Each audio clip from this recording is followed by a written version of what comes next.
The aim of this session is to introduce a framework and 30 practical options which CBNEs may wish to explore to climate-proof their businesses, meaning make their businesses more resilient to climate changes. We will illustrate this with in-depth country cases of approaches that reflects the four main dimensions of resilience, being social, cultural, for instance, providing insurance services to farmers, ecological, for example, more pest or weather resilient species, water management and planting arrangements, economic resilience, for instance, business diversification, and physical technological resilience, like, for instance, virtual marketing. We will have the first hour of our session, 4 panel presentations, of which the first one is an introductory presentation from IIED, followed by 3 illustrative country cases from Vietnam, Philippines, and Nepal. Then we will invite responses from producer organizations, representatives, and entrepreneurs about their own innovations to become more climate resilient, or the support they have received for this and which they found most useful. For that, we will have around 25 minutes. We will wrap up with a short conclusion and a commercial of the just climate-proofing publications. Let me now call on Dr. McCreen to give us an overview presentation about his recent work and how he came to these 30 resilient options to tackle climate change for forest and farm producer organizations. Dr. McCreen is the leader of the Forest and Prosperity team at the International Institute for Environment and Development, IIED, working for 20 years on issues of locally controlled forest enterprise, forest governance, and forest climate action. He is in the management team of the Forest and Farm Facility and the program advisory group of the charity 3A. He was the deputy program. Benefits Forest Research Program, following positions in the Brazilian Amazon แล้วก็พวกเขาก็เห็นเวียกอยู่ในหลากหลายประเทศบ่ว่าเซ็นทรัลอยู่ในทางภาษาอเมริกาบ่หรือว่าทางเจ้าเขาเห็นเชิญท่านดร. เดอะคัน to hear your presentation. Great. I'm going to try and share my screen from my own computer. So if that's possible.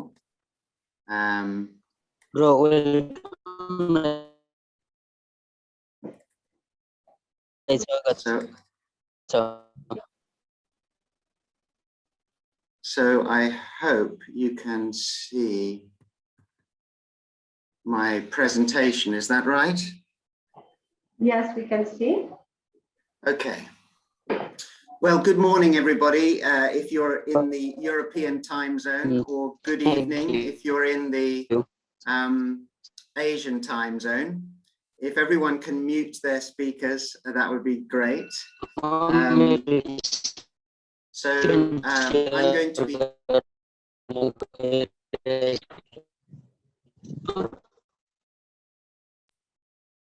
I'm going to be talking to you today about diversification for climate resilience.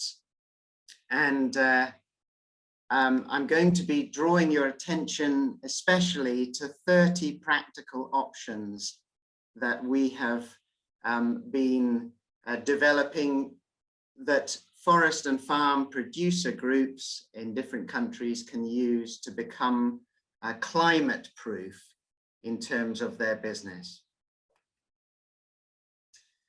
But before I get onto that, I just want to highlight how important this topic is. Climate risks to food production and to farming systems are real. There are increasing temperature extremes, variable rainfall patterns, droughts in some areas, fires as a result of that, storms, and so on. And there's an increase in pests and diseases that are linked to increasingly stressed crop plants. And the human impacts of climate change are also very real. the latest predictions are that an additional 250,000 per year will die of temperature-related causes, and an additional 529,000 deaths per year from food shortage-related incidents, driving a further 720 million people into extreme poverty by 2050. So we need to take these issues of climate resilience seriously. When the Forest and Farm Facility did a survey of forest and farm producer groups in different countries, 6 countries and 41 producer groups, and they were asked about what they needed new knowledge about to help them cope. In the area of land and natural resources, the #1 demand for new knowledge was for climate resilience information and options. And so they also asked for information about diversified climate smart agroforestry and about organic soil fertility maintenance techniques and so on, coping with the upsurge in pests and diseases. So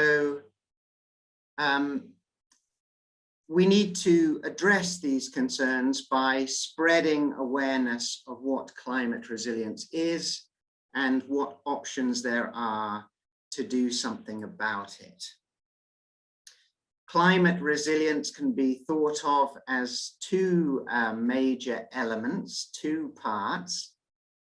On the one hand, there is risk assessment,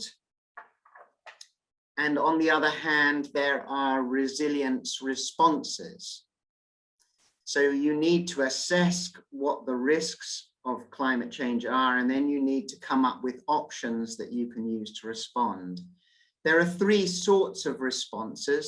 You can try and persist in what you're doing, or you can try and adapt what you're doing, change it in some way, or you can transform, give up what you're doing and do something else completely. A very important point is that climate resilience affects men and women differently. So women often are constrained in terms of access to land and natural resources and technical support. And so there needs to be a particular focus on women in terms of climate resilience. Duncan, could you please put full screen and not the preview mode? How do I do that? At least you can diminish this preview to very small. Is that better? Okay. At least it's better. Thank you. So the first element of being climate resilient is to assess your risks. Community forest business. Assessing your risks. Anda perlu to do this is to think broadly. isang diagram. ทางเรื่องของทางภาพสังคม Changing with the local government that would affect your business. You can think ecologically. Are rainfall patterns changing on farm? Is that a risk? Or economic risk to do with your business? Are you selling all of your product to one buyer? Technological risks. Are you dependent on a particular technology that might fail? And then what you can do is you can assess how likely is that risk to occur? What is the probability of occurrence? And what would be the scale of impact? How bad would it be if that risk happened? And you can see there, by using those 2 elements, you can decide, well, which of these risks are very high priority in the red, and which risks are low priority for us to solve in this year. So risk assessment processes are a vital part of climate resilience. And if you want to know more about how to do risk assessment, please look at the toolkit Securing Forest Business which is available on the internet. When you have assessed your risk, you can plan what your response is, how you will respond to some of these risks. Not all of the risks will be climate risks, but there are also climate risks that you will need to respond to. And again, it's useful to divide your responses, think of your responses very broadly. So there are obviously ecological responses, changes you can make to your plants or crops or the farm ecosystem. But that's not the only sort of change that you can make. You can also make changes economically to what you produce, to what you sell, to which markets you sell those products. And there are things you can do, changes you can make to your physical and technological infrastructure. You can put in place new processing equipment or campaign for the local government to build you new roads. There are social things you can do with your organization. You can increase your membership, or you can offer new services to your members. So don't think of resilience just in terms of on-farm issues, but also in terms of these broader dimensions you can use. When you're thinking about climate resilience, there are not all that many things that you can do. It's not very complicated. And what we've tried to do in the Forest and Farm facility is to look at all the literature on climate resilience and look at 10 case studies from 10 different countries to come up with a menu of options that your organization could think about in order to be more climate resilient. So some of these, as I've mentioned, are things to do with ecology, ecological. So you can change your crops to more climate resilient crops. You can change the way in which you plant these crops on your farm. You can introduce trees that might be more resistant to climate change, and so on. So there are ecological options that you can undertake. Then there are some economic options to do with your businesses, increasing the scale of production to make sure that you can access markets more easily, providing better information on what stock you have, processing and packaging, trying to take on new roles in the value chain. We'll come back to these. There are economic things you can do with your business. There are physical and technological things that you can put in place to be more climate resilient too. And finally, there are things that your organization can do, services you can offer your members to help them, and particularly services which link to other sources of information and expertise, offering services, technical advice on what crops to plant, offering business services on how to run a better business. So these are the 30 options. I've not got very much time to explain any of them in detail, but I'll try and give you a flavor of the 30 options.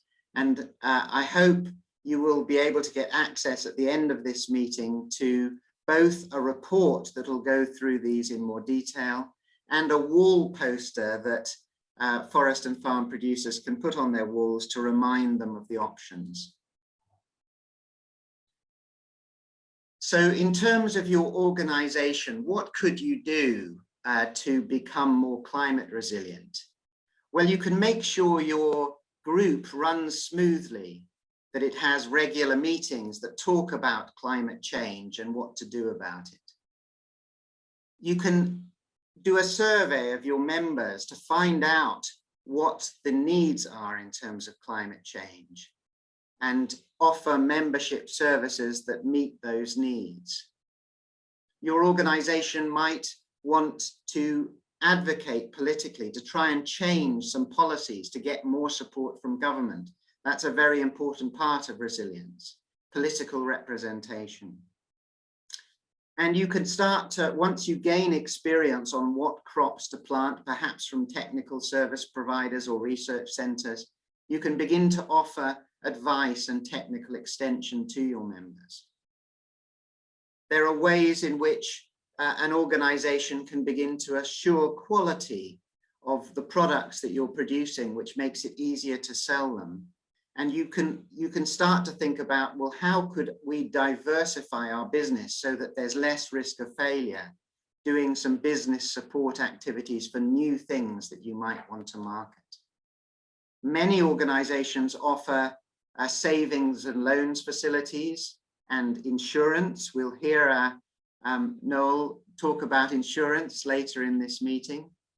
And you can join with other forest and farm organizations to build your resilience. So those are social things that you can do, organizational things. Then there's the element of how can we change what we do on the farms itself, the ecological options. There are many, in most countries, there'll be a research center that has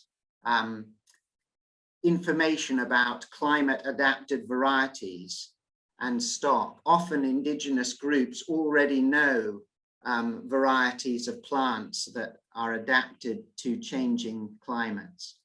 You can plant many more crops on your farm. So instead of relying on a single crop, try and diversify into several crops so there's less risk of failure.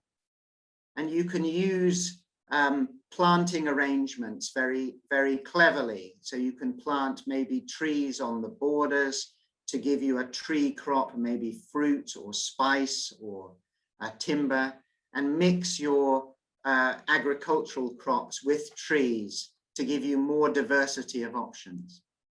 You can do very well-known things like controlling erosion, managing pests and diseases, enriching your soils using organic manures. All of these things will help the farm to be resilient in the face of climate change. And I've already mentioned how trees can be used, perhaps nitrogen fixing trees for fodder or green manure to enhance your productivity. So there are a range of options that you can use on the farm. Then there are a range of things you can do in terms of business. Economic diversification.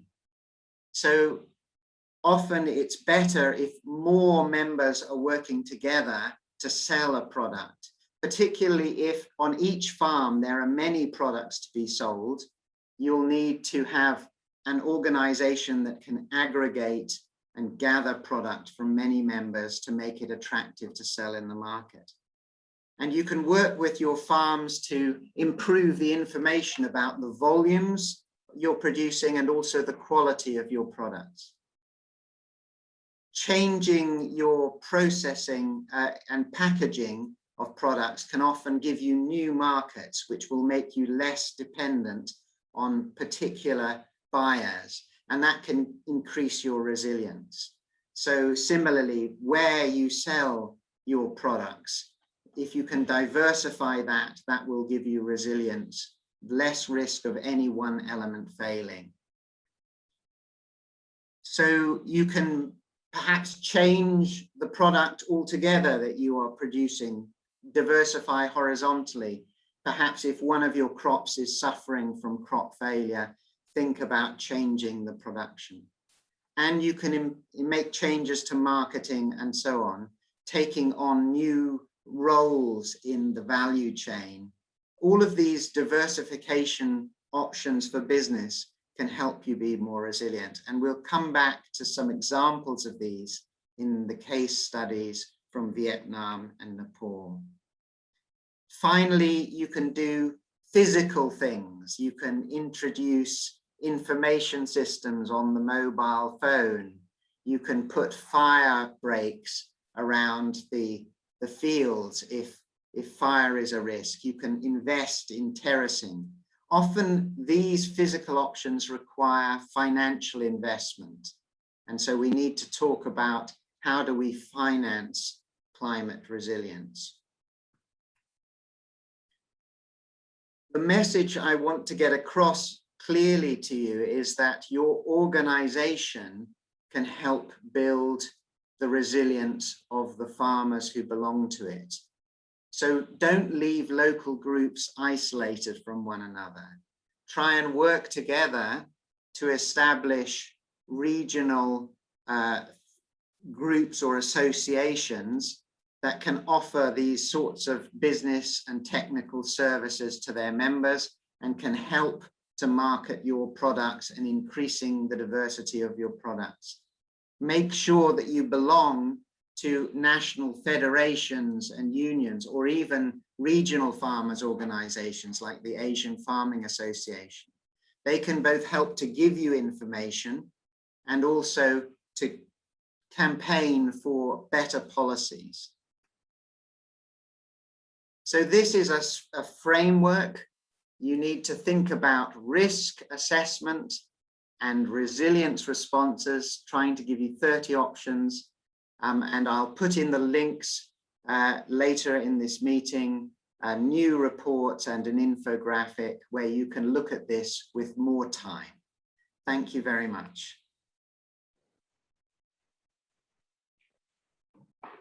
Thank you very much, Duncan, for this very interesting presentation and the findings in this try to synthesize all this in these 30 options. We will for sure come back to this later. Now we have our next speaker. She's coming from Vietnam. Ms. Ma Thi Ninh will present about the Yen Duong Agroforestry Cooperative in Ba Be District, Vietnam.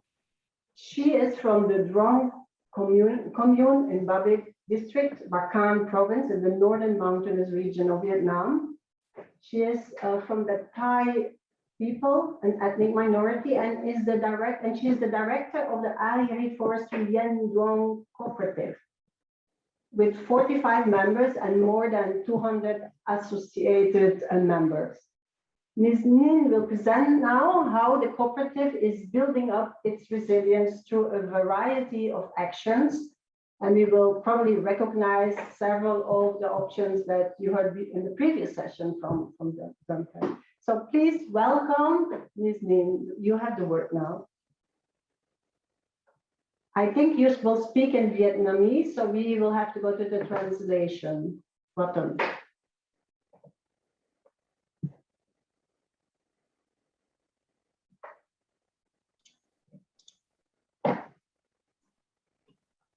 You are muted. Okay.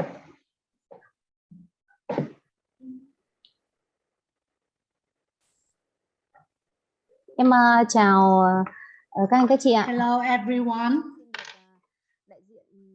Now I would like to represent for Vietnam and members in my cooperative हामी सबै अब to जियाममा जाउँ share about our activities raw in yo the cooperative. सबै स्यान्डलवुड At first, I would like to hope raw all of जापानको you एउटा सहर are healthy. Sau đây thì em xin được trình bày cũng như là chia sẻ một số hoạt động. Now I would like to share the activities regarding to capacity building of cooperative on climate resilience. So the name of our cooperative is Yin Dương Agroforestry Cooperative.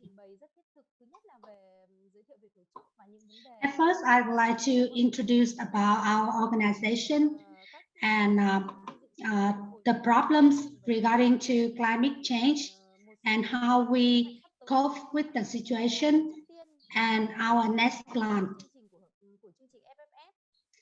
And before joining in the FFF program, our cooperative started in 2018. Before joining in the FFS phase 2, we only have 5 members. And we have a lot of limitations, such as no business plan, no information about the market, and our product only sell in the local community. And we also lack of the technology, and regarding to the transportation to our areas, we don't have the road and still have a lot of difficulties in the local infrastructure. And we don't have any voice to talk with the local government. And in 2019, In Dương Cooperative was selected to be the members of the FFF program. So we had a significant changes in activity.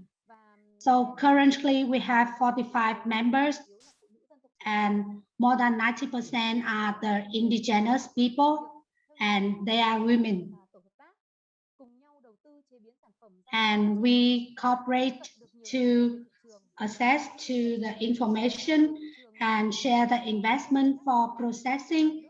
And also we can approach to the financial support from the government. And currently we can sign the business contract with the company.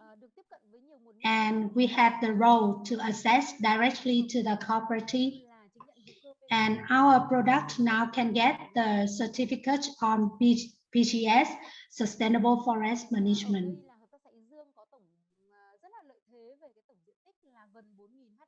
So the areas of our cooperative is more than 4,000 hectares, in which agriculture and forestry land account for 80%. And the product of our cooperative is the timber product, and also the sticky rice, organic corn, organic neptide, and also we have some kind of vegetable and herbs, and also handicraft, honeybee, and the food.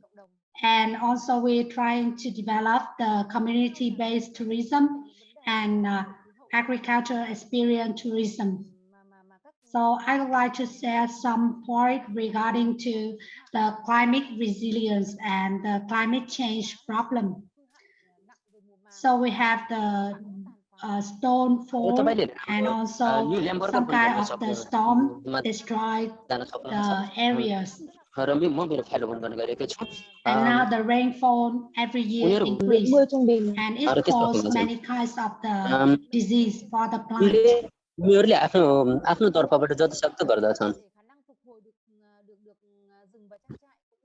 So we hope that to be more resilient, we have some options. At first, we developed some kind of the training for the people.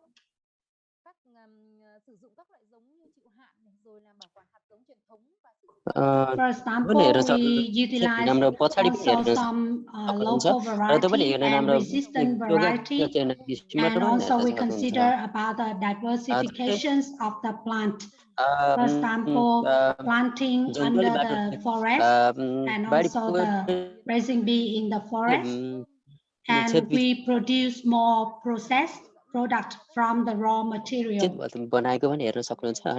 And those processed products increase a lot of income for us.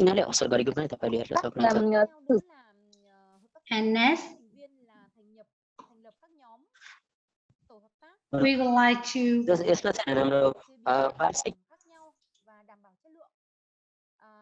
and we also cooperate to develop more product. We have some kind of the certification like organic or Vietgap or one commune, one product.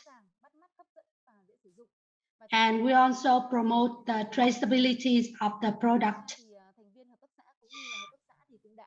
And the members of the cooperative try to research and sign the business contract with others enterprise and the clean market supermarket. And we also utilize the digital marketing and sales on Facebook or some kind of the e-commerce platform. And we also join in the trade fair and share more information about the input and the output of the production. And for the board of management of the cooperative, we have some kind of certificate and we share the information with the cooperative members. We also organize the training and learning and study tour for the member. In addition, we have some kind of the welfare fund for the member in the cooperative. And we consider about the vulnerable people in our community. And especially for the poor person, we consider to give them the health insurance. And we also join in another network and collaboration with them, like for the farmer association or some cooperative alliance. In addition, we join in some roundtable discussion to share more of our information. And we also consider about how to be more resilient in infrastructure. At first, we make the role to access more to the cooperative easily. And we also try to learn a lot of the knowledge that we learn surrounding and apply into reality. And we also apply the terrace farm. And for the members of the cooperative, we learn how to use the technical equipment like computer, or we access the information from the internet regarding to the weather forecast, etc., and serve for our planning. And we also have some options for in the future. For the next 3 to 5 years, we will continue to improve the capacity of the cooperative members and board of management. And we consider more on how to treat fairly with all members in the cooperative. And we would like to diversify more product for the good income and also suitable with the climate change. And we also try to manage the huge areas on long timber forests. And also we try to get some kind of the certificate for our product, like organic product or one commune, one product, or the hygiene. Yeah. And we try to consider to invest more technologies and also regarding to the processing and packaging. And we try to involve more in the networking and cooperate with another project or government and another association to maximize our effectiveness. And finally, we would like to do more of the advocacy in the policy to the government and have more solidarity in our community. So I would like to say thanks for giving me this opportunity to share here. Thank you very much. Thank you so much for sharing this wonderful experience of your cooperative in this amazing spot in Vietnam. Ms. Ninh, really appreciate it. I think we saw many examples of what you have shared with us, many of the 30 options that you in fact are already putting in place. So I'm really impressed, great progress, and looking forward one day to come back to your beautiful place in Vietnam. So now our next speaker today will talk about pursuing insurance models for farmers. Noël Raboy is a CLIMB's president and CEO and also member of the Agricole AFA partnership. Noel is a sociology and anthropology graduate with an executive master in business administration degree. He started working with clients in 2001 as a human resources officer and was practically a part of clients' journey from a humble beginning to where they are now. As clients grew bigger, so his position. He was for 5 years the general agency manager of clients in the Visayas, in the Philippines. And in 2006, he became the COP Life General Insurance and Financial Service General Manager. In 2011, he became the Vice President and Chief Marketing Officer of clients. And in 2017, he was appointed as President and Chief Operations Officer of Cosmopolitan Clients Life Plan, a subsidiary company of clients. So a nice career, and we would really like to hear now from Noel Raboy about pursuing insurance models for farmers. A big welcome to Noel. We are very keen to listen to your presentation. Thank you, Sophie. Thank you also for that generous introduction. I would like to share my screen.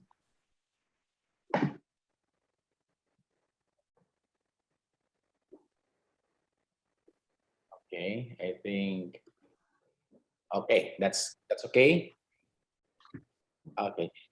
First, I would like to thank our partners, and where clients is also a member, especially the Asian Farmers Association with Kong Chris Pais and Jose Ebron. We are very grateful to be part also of this big event, especially talking about climate resiliency. And as mentioned by Duncan a while ago, talk about also how insurance plays an important role on the mitigation of the impact of climate change.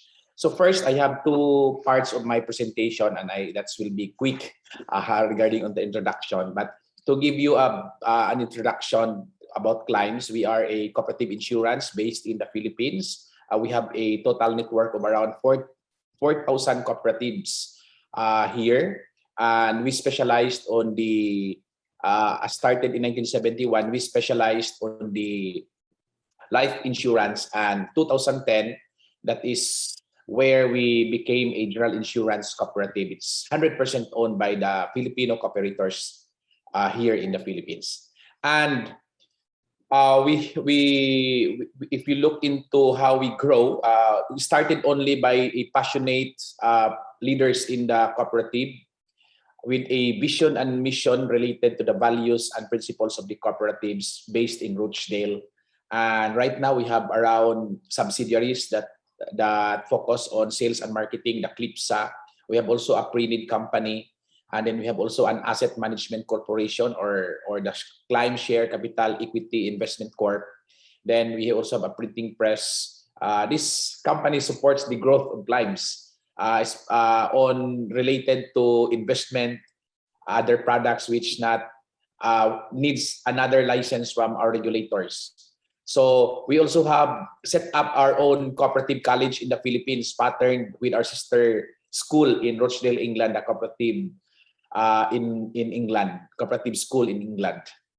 And our battle cry now by 2024 is ensuring 20 million lives. Hope that cooperatives in the Philippines will support this, because this is the situation basically in the Philippines, that our penetration rate of insurance is still low. We are only into 15%. That includes the government mandated insurance. And right now, in 2019, we was awarded as the #1 microinsurance provider in the Philippines, with an active policy insured of 4.1 million, with an insurance coverage of average coverage of $1,000, and a gross premium last 4 years of $134.78 million. We paid claims. Our claims loss ratio is around 53%. Maybe you will ask why it's too high, because in the standard insurance company, the loss ratio should be around 30 to 40%. But looking into a microinsurance, where a lot of considerations, a lot of serving at the same time our owners. So there's a chance that we have to consider, because our existence is not really for profit, but to give social protection since the beginning. And right now, we are the pioneer, reported the most number of persons insured, followed by the big cooperative, big insurance companies in the Philippines. This is how the growth of claims, and claims was awakened just only in 2004 during also the support of cooperative leaders in Visayas. So with a total premium generated of 13.88 billion in pesos, last premiums around 8 billion, and then we paid claims of 6.45 billion. So it's really very competitive, because we find ways how we can pay claims and efficiently and in time. No? As long as complete papers, we process claims within 7 working days. So this is the reality right now.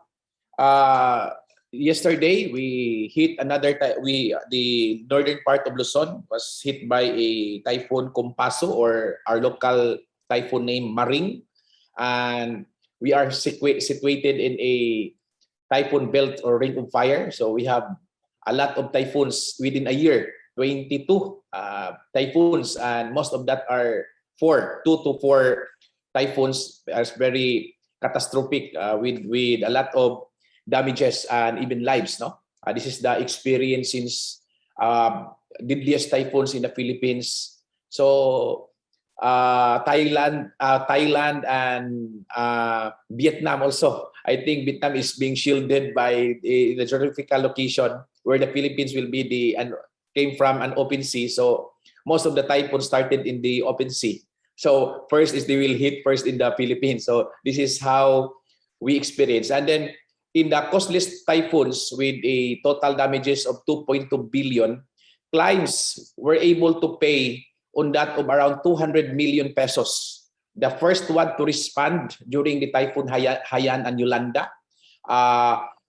When the Visayas area, particularly Tacloban, was flattened, claims was there day 2 after the typhoon, and we were able to distribute the 4,000 pesos cash assistance. In the sometime more of that is in the form of medical and food packs or light materials that can build those who are insured with our insurance. So that's one of the landmark also of claims way back in 2013. And aside from the typhoons, we have volcanic eruption. Lately in 2020, there was a Taal volcano erupted, and then earthquake also in southern part in Mindanao. That's Davao del Sur, 6.9 magnitude occurred also, and then destructing a lot of properties in the cooperatives. Likewise, the death of the people here in Mindanao. And then the claims calamity, we started at the start on how we can respond resiliency, how insurance plays an important role on protecting assets, so that members can go back again. They will not start from zero. And I think on that note, we tried to develop a micro insurance product that is a meso level. It means decided by the board of directors of e-cooperatives. And then this is where we pay around $45,542 during the product is claims calamity assistance, or a group insurance product that will cover whole members.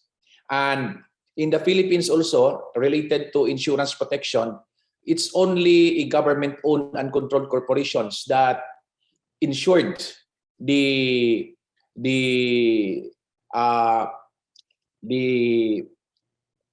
inputs of the farmers. That is the PCIC insurance that is only available, because no commercial insurance companies that will take the bigger risk considering this catastrophic event. But clients were able to pay its share in 2013. So this is how we started with our calamity insurance. And even though the product was not sustainable because there should be enough numbers, and it should be covered the whole the product is basically a term insurance that will cover members with a 4,000 pesos coverage, the premium only of 25 pesos. It's very cheap at the time because we don't know if there's a big one that will happen. But after the Yolanda, this is where we try to find our partners on how we can support and to be sustainable. The product should be sustainable. And with that, in 2011, there's already a program on the weather index insurance. It is a meso level. The insurance coverage cover based on the parametric wind speed and rainfall. We have a partnership with a foreign reinsurer at the same time through GIZ. But at the time on this policy, even though 2013 was the time of Bahayan, this policy was not well accepted by the Filipinos because of its different way of assessment on how we pay claims. The problem on catastrophic insurance is on the side of the insurance company, in what part that we will pay the claims, on what will be the trigger points.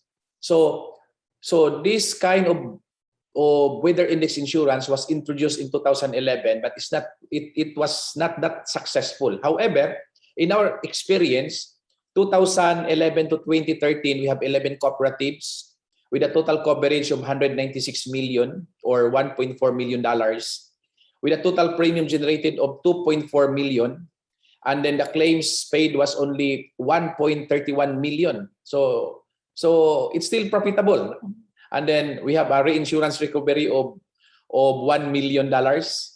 And what we learned from this product was it was just given to us, and then there was no deliberation on how this product will work, what coverage, what issue. So it means it's a product focused, and they tell us, okay, you sell this product, reinsure is to us, and then we have this technology or we call that now as the blockchain technology that will determine history of the triggers, and then they price it according to the average of rainfall and wind speed on that particular municipality.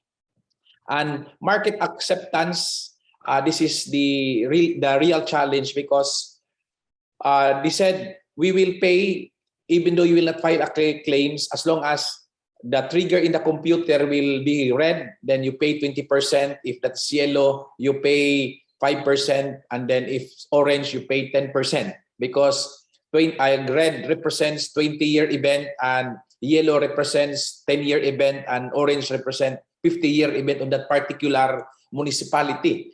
But relating it to the farmers and to the cooperatives, that is still alien to them at the time.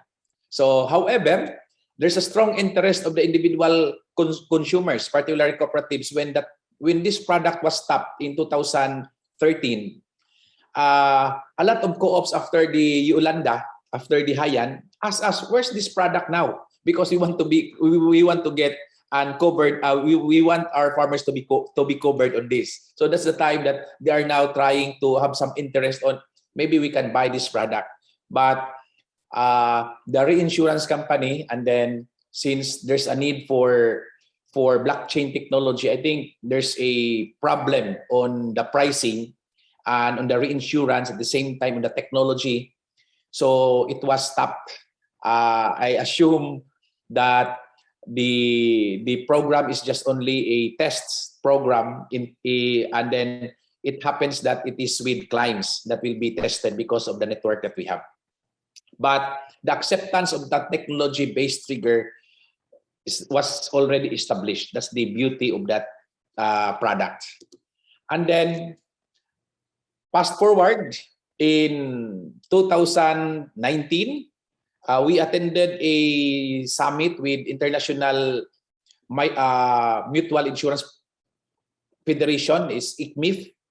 And we talk also, this is the beauty of the federation of the all mutuals and insurance. They share their expertise. They share also how we can help the farmers related to expertise of the companies. And ICMIF introduced us to a blockchain technology named Ibiza, and the Global Parametrics give us also the Hanover, the reinsurance. So we try to repackage the product, that it should not be a product focus, but it should be a well-studied among our policyholders and owners of the cooperatives. Then we try to go back to the drawing board and then discuss how we can cover the farmers. And one issue there is we try to empower the farmers by maybe adding another not insurance product, but something to do about smart farming. And this is where the SAYAT or the another partner that they have already the database on what particular crop is good for that particular area or that farm, based on location. And then there are some advisories related to climate change, related also on the prices in the future after if you plant corn, what will be the possible prices on the next crop, on the harvest period. So something like that. So we try to package the product as insurance with smart farming.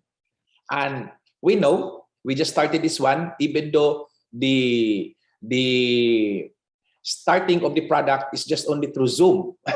I thought that pandemic will hold the negotiation, but it becomes us more closer to another world. And I think this is a big example on how we can work together, even though there's kind of situation in COVID-19. So this product, agri-insurance partnership with global partners and sustainable inclusive protection, we selected 5 partners, and one of that is the agricoop.ph.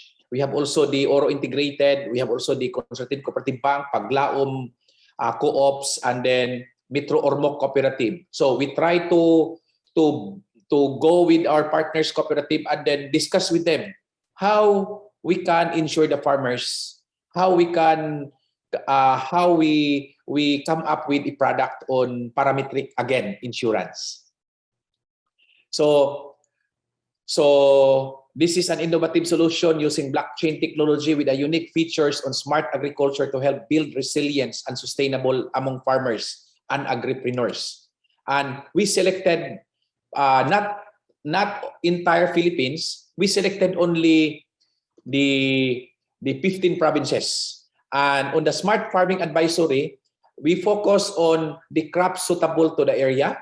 We focus also on the livelihood mapping, the crop calendar, and the seasonal agriculture. So these are the basic requirement for the farmers, that in the Philippines, we have a lot of land here, but farmers are sometimes they are discouraged that their son or daughters will continue to become a farmer, because when they started as a farmer, very few who are successful as a farmer, and some, maybe the successful one, are the traders. That's the odd experience in the Philippines, because sometimes farmers don't really know, based on experience, what particular crop, even though they failed that crop for so many time already. So this will guide them what suitable crop on your particular location, so that you can have a good yield later.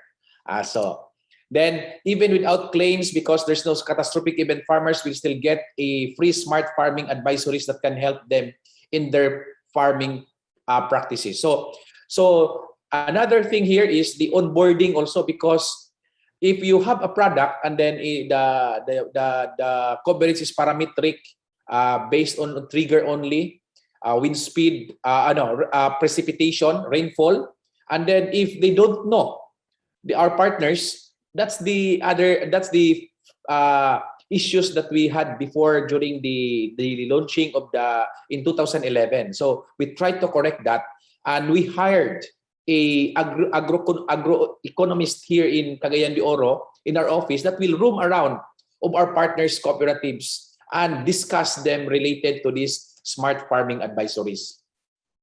So this is the Well, we are really getting out of time now. Could you maybe wrap up? Thank you. Thank you for that. So we have 15 provinces, and then with the products feature is very simple. No matter what crop there, as long as there's a yellow trigger, we pay 5% of the premium. The precipitation on your localities per province is 162. In excess of that 162, of not more than 166, we pay 5% or 10%, or that depends on the period, the 15 per and the red one, the red is the 168 millimeter. In excess of that, we will pay 20% of the portfolio. So this is a portfolio level. So activation is just only 10 days to 12 noon receipt payment, and then claims, there's no issues on claims because we will be the one to tell them you can, there's a trigger, and then we will pay, and we will pay within a given time. Even a day we can process the claims. So this is how we work with support on climate resiliency, and I think social insurance protection is still a thing, no, that we can provide, especially to the farmers. And lastly, we hope that with this we can cascade also our battle cry of the 20 million lives in 2024. Right now we are into 4.7 million lives insured. So thank you very much, and hope that my participation, sharing with you can inspire also. Salamat. Thank you so much, Noel. And there is a lot of knowledge there and a lot to learn. And I think there are many questions also in the chat box already for you later. But we really have to wrap up because we have still another speaker. So now I would like to introduce the last speaker for today, and that's Mr. Kedar Koirala from Nepal, from the National Farmers Group Federation. Kedar is the program coordinator of the National Farmers Group Federation, which is an apex organization for farmers groups in Nepal. The Forest and Farm Facility has been supporting several of their affiliated farmers groups in the recent years. And Mr. Koirala's current engagement is working with the community forest farmers, vulnerable and disadvantaged farmers on policy and rights-based advocacy, organizational development, market system development, this all with mainstreaming gender, equity, and social inclusion. Kedar will share with us about climate resilient sustainable practices of smallholders and participatory guarantee systems in Nepal. You have the word, Mr. Koirala. Welcome. Thank you. Thank you, Sophie, for introducing me. I'd like to share my screen at first. Then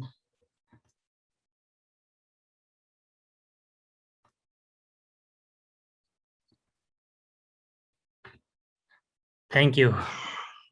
Now I am going to start my presentation without any delay. First of all, thank you for all. I am Kedar Koirala, representing from National Farmer Group Federation, Nepal.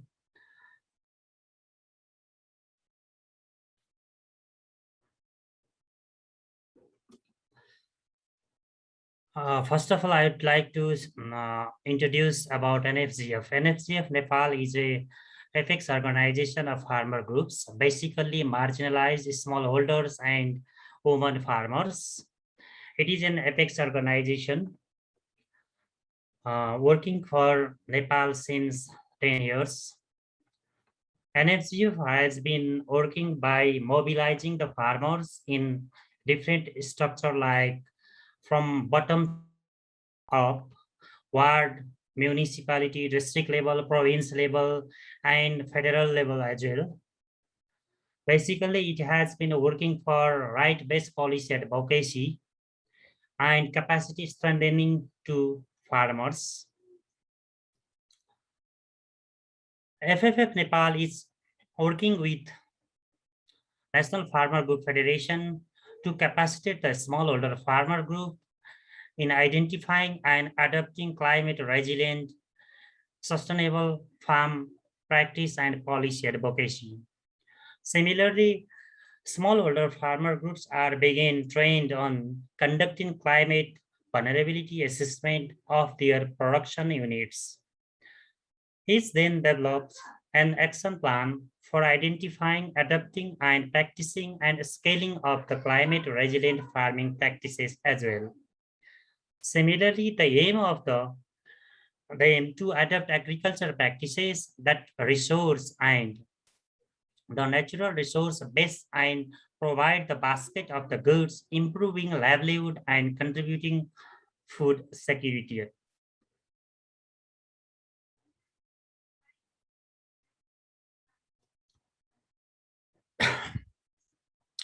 Basically, please wait. Climate resilient farming practices in Nepal, integration of livelihood and agroforestry, tree production, efficiency of uses of resource, mainly water, using wastewater from household, collecting and rainwater, soil restorative practices in the production system, organic soil management and green and farm manure for fertilizer, utilizing less productive land for growing, incorporate with fodder and fruit trees specified in agroforestry pots that generate multiple benefits. Similarly, organic pest management, utilization of local material and practices also applying by the Nepalese farmers. Climate smart integrated practices, including agroforestry and vegetable, is applying by Nepali farmers. Now, I would like to share some techniques which Nepali farmers have been applying in organic manner and their own technology. First of all, nutrient system technology. Under this technology, farmers have been using a local material, what they have been available in their village. Especially, they have been used the urine of livestock and green leaves from local forest. It is, I'd like to say that it is farmer-friendly techniques. Farmer can practice it by minimum investment. The next is water smart technology. It is the another technology which Nepali farmer have been using. Farmer have been using water harvesting, pond, grey water collection and management, plastic pond and drip irrigation system. Especially farmer have been using to utilize the water in dry place. In agriculture, vegetable production also. Farmer also practicing fish farming in this small pond. Next is energy smart technology. This is the another tools of climate smart agricultural practices. Under this, farmer have been practice solar based irrigation system, plastic tunnel and plastic mulching system. Similarly, the next technology adopting by Nepali farmer is knowledge smart technology. Under this technology, farmer have been focused. Basically, NFGF have been focusing capacity building through training and cross learning. Farmer have been using agro advisory services and agro apps also. They have been know the climate forecast and basic information for seasonal farming also.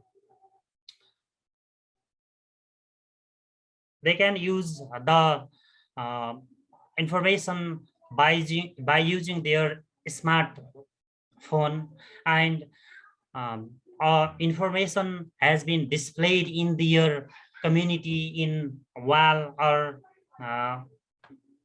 similarly in their community wall. The last technology is a home garden. Home gardening is the practices for nutritious source for nutritious food supplying in kitchen in a regular basis for smallholder household. Farmers have been grow the seasonal fruits and vegetable in the home garden. They have been practice of diverse food production. Basically, farmers have been getting safe food and nutritious food in a regular basis from their own home garden, kitchen garden.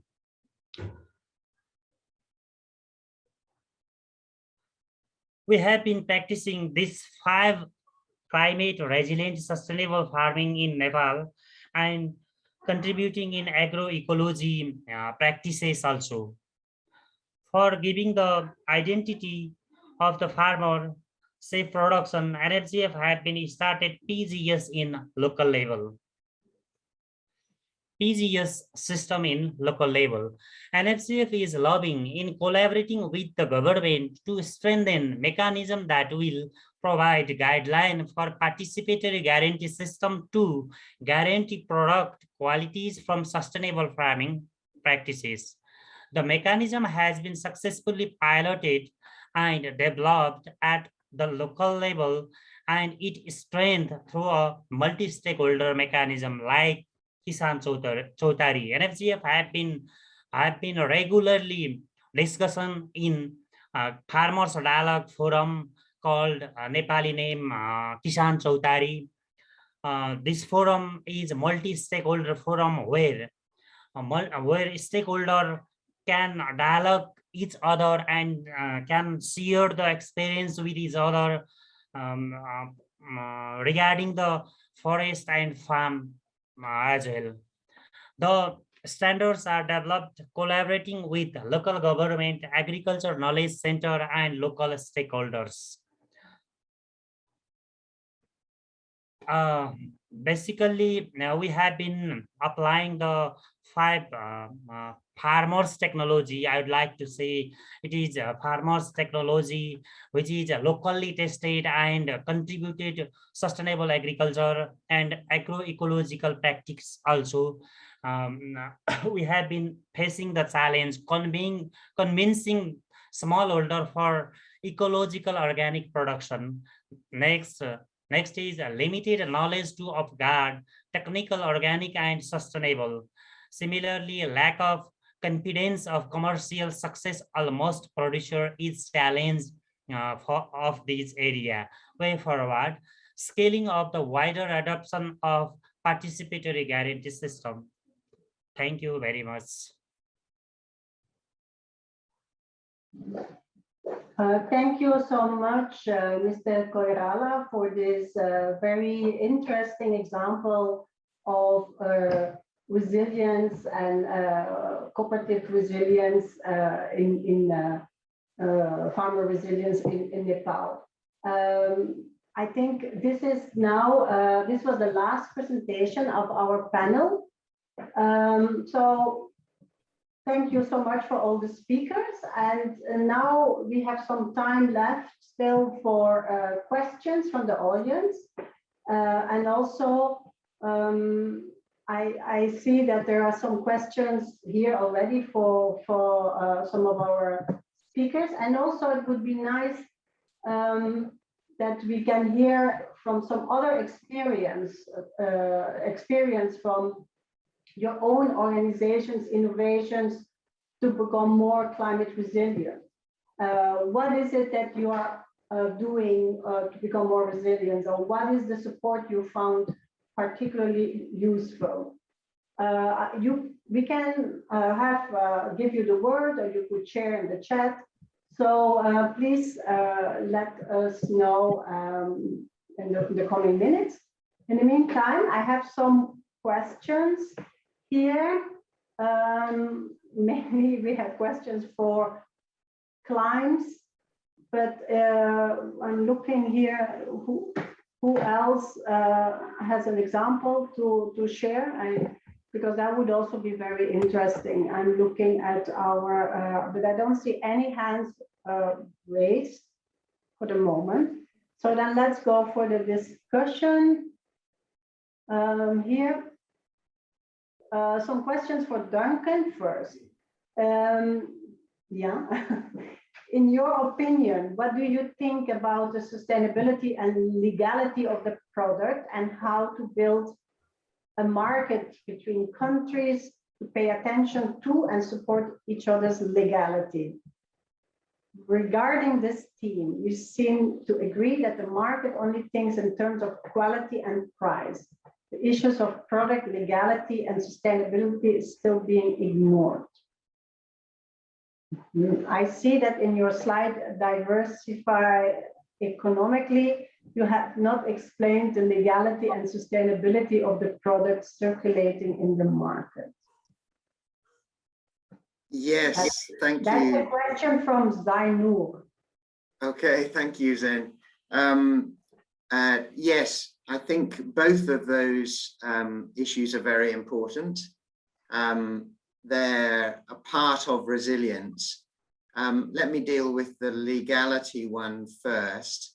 We didn't put the legality under the economic options for resilience. We put it under the social organizational options for resilience. So we have an option there that the organization needs to represent its members politically. And that's because often climate threats to local production are because people don't have secure tenure or legal rights. And so they feel, for example, that they don't want to invest in agroforestry or timber longer term crops because of the insecurity of tenure. So an important resilience action is for the organization to work to represent its members and try and pursue proper secure tenure for whatever agroforestry system exists. On the sustainability side, yes, we could have put that sustainability under the ecological options. It might fit there. It's actually found again in the social, what an organization can do, and we've put it under quality assurance. Organizations can pursue sort of sustainability certification systems like organic or FSC or some of those other. So it fits in both, it really crosses both, and it is important sort of working out how to ensure that your agricultural production is sustainable in the long term. And that may mean sort of if you're organic, how do you maintain fertility without the use of chemical fertilizers and pesticides? Or in the forest context, coming up with a management plan for your natural forest, if it's natural, that actually pays attention to sustainable harvesting regimes. So we put that under quality assurance, but both are very important issues, and thank you for raising them. Okay, so I think that was the one block of questions for you, Duncan. There are questions for Noel from clients, from Alpidio Peria.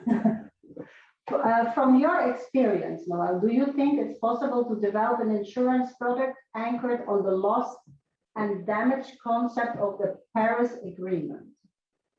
That's a nice question. Thank you, Sophie. I think there was already a programs related to that based on the Paris Agreement, that there should be an insurance facility and then the risk pooling, considering also this huge damage. And right now, no insurance companies around the world that would like to. Lloyd's of London is not, they are very selective at the same time on a particular location with higher premium that they will charge. And I think if all countries will not contribute on accepting this the risk, the pooling of the risk, again, this is a very big scenario that the loss and damage will not be mitigated through insurance because the gravity of the situation. In the Philippines, there's a talk in our locals here, insurance and reinsurance. There's already a talk that each company will carry load of risk based on the natural catastrophic. However, since companies are profit oriented and they don't want also to, they don't have this kind of underwriting. Maybe what is good for parametric insurance is science based through blockchain technology, and it will play a very important role on this mitigating on the loss and damage based on the Paris Agreement. Mm-hmm. Thank you. Oh, thank you. So there is an additional question on this. Wait, no, I have so much. So may have the time. So maybe you have the time to explain how this risk pooling may be done. Does this mean willing corps engaged to participate in the insurance scheme? Okay. In the Paris Agreement, I think it's stated on, I think it's Article 8 or Section 8 that there are some mechanisms that, to assess particular damage on this climate issue, climate crisis that we have. In the risk pooling is not only one company in the world that will take all that risk, because nobody can answer all the damages. The risk pooling is among members of the United Nations. There should be a mandatory on all insurance companies, a bigger house that each one will participate, so that if events will happen, everybody will share its part. And I have some revolutionary answer to that on those countries who are polluting more should be if there's a product on that, will be charged higher and incentivize also countries and even companies that will use those climate friendly technology. I think that will create also another impact on how we live this world without damaging our environment. Thank you. There's a lot of thought, a lot of things to think about. I see that. Let's have another question, maybe now to. I don't see any questions for Ms. Ning or, oh, there is a question. Just comes now. Oh, that's good. Okay, now we have a question for Ms. Mati Ning. How do you finance your cooperative development fund to help members? Who can access it? This is a question from Duncan.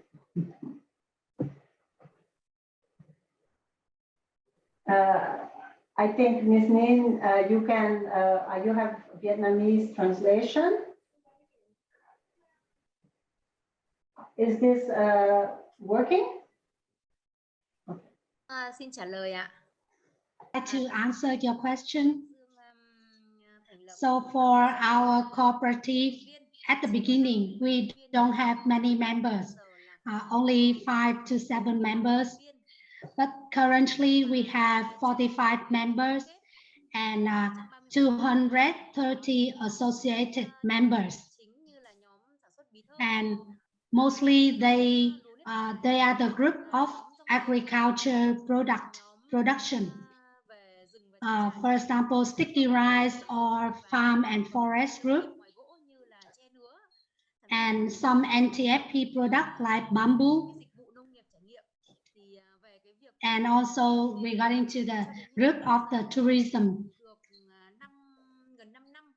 So for us, we have 5-year activity since establishment. So the member approach us based on their information for the regarding to the benefit to the community, and also it's along our operation along with the government policy in eliminate the poverty and some national program of Vietnam, and local people as well as the local government, they could observe our actions along with the policy and the community benefit. So they very exciting to join. And for us, we have the members including the ethnic minority women and seniors people, and also both wife and husband join in the cooperative, as well as the youth want to participate. And still many people want to join in the cooperative, and our cooperative also have plan to scale up our cooperative to accept more members. Yeah, that is my answer. Thank you. Yeah, there is an additional question for you, Ms. Nin, just about the total area of the Duong cooperative. You said is 4,000 hectares. Who owns the land? This was a question that I saw here in the chat. Can you add to, answer to that still?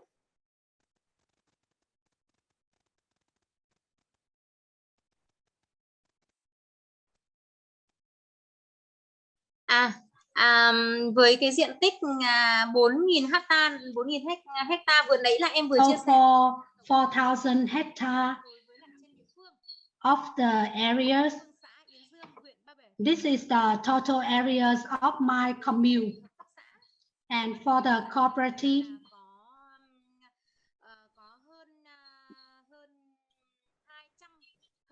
we utilize more than 200 hectares of the forest. Among them, 50 hectares for the big timber tree. And also another area is the agriculture production land to produce the pumpkin or rice, etc.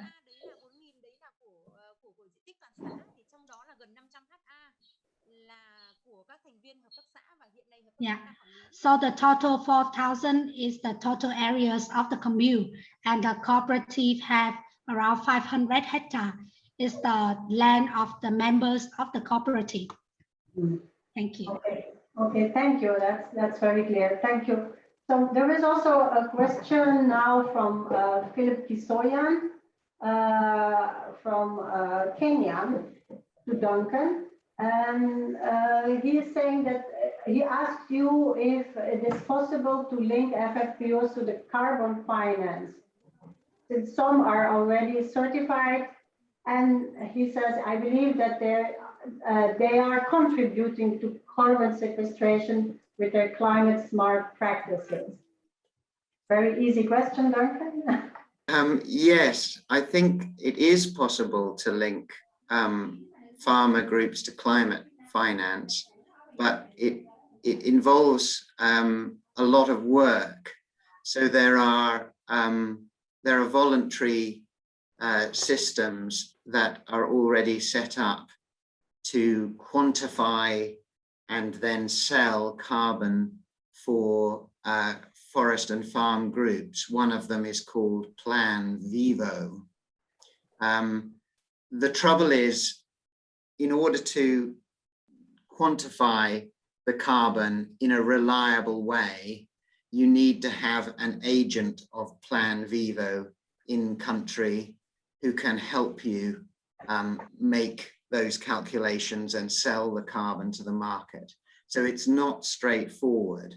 But if Kenya, for example, was interested in developing Plan Vivo system, then entering into discussion with them for your tree growers would be the next step, I would think. And I'm sure that in many of the Asian countries represented here, similar models might be developed. It's not yet standardized within the formal, climate change and REDD+ systems. REDD+ is supposed to reward farmers for their trees and agroforestry systems, but there's such a long process to get REDD readiness, REDD implementation, that very little money is actually reaching that way. So I would go still with the voluntary market. So I think we are now almost at the hour. It's here, I don't know, 12 o'clock. I can imagine that it's now in your areas 5 or 6. I lost the count here. Here it's 12 in Rome. So I think we are getting at the end of our session, and because I don't see, well, there were several questions to climbs, and I see in the chat that you have already replied to several of those. So that's, if there is one other very urgent question, please raise your hand. That would be also very good. If not, I think we are at the end of our session here. I just want to say in general, this was very interesting. This was a really interesting session to hear about more the theory about the resilience options, which Duncan has explained very eloquently, and with this infographic with the different resilience options and ways for grassroots organizations to counter climate change. I think the links you can find also in the chat here. And then we had these 3 interesting presentations. First from Vietnam, I was so impressed by Ms. Ninh, how many boxes you have ticked in your presentation. It was just amazing, really well done. And in such a short term, this cooperative has really grown a lot. Then, of course, this example from Climbs is amazing. And I think a lot of us want to learn much more about this. It was a bit complicated. I mean, it was not complicated, but it was a lot of information we need to go through, and I will for sure look at it again.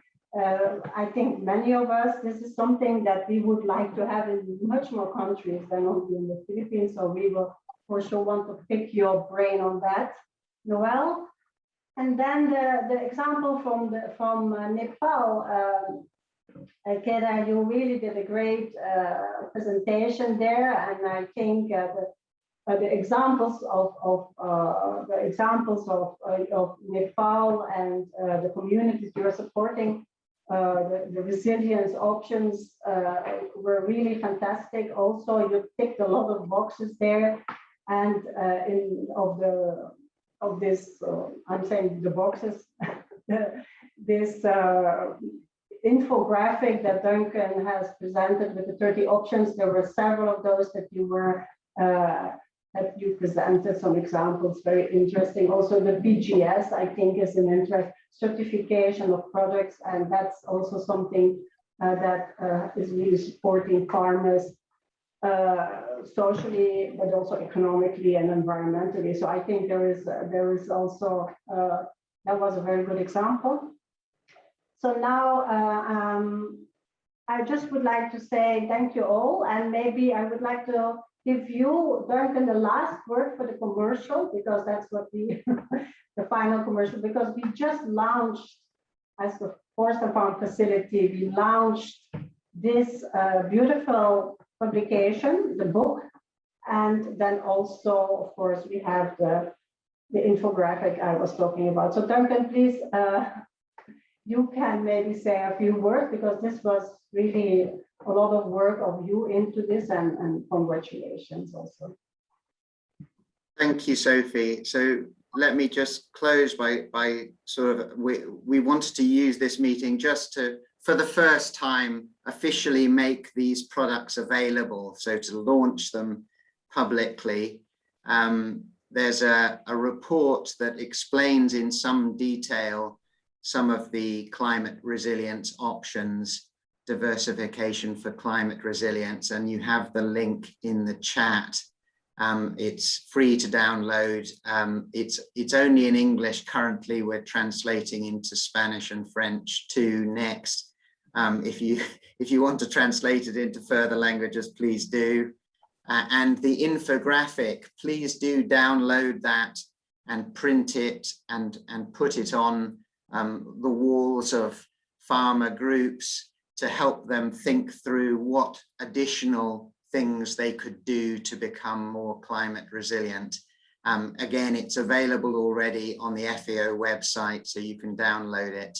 And it just remains for me to thank the many people, including from 10 different countries, who helped identify all these options and helped us revise those 2 products. So thank you all for your time and contributions, and I hope we will be able to build a more climate resilient future for the farmers we work with. Thank you. Thank you very much, everybody, and have a good evening and afternoon.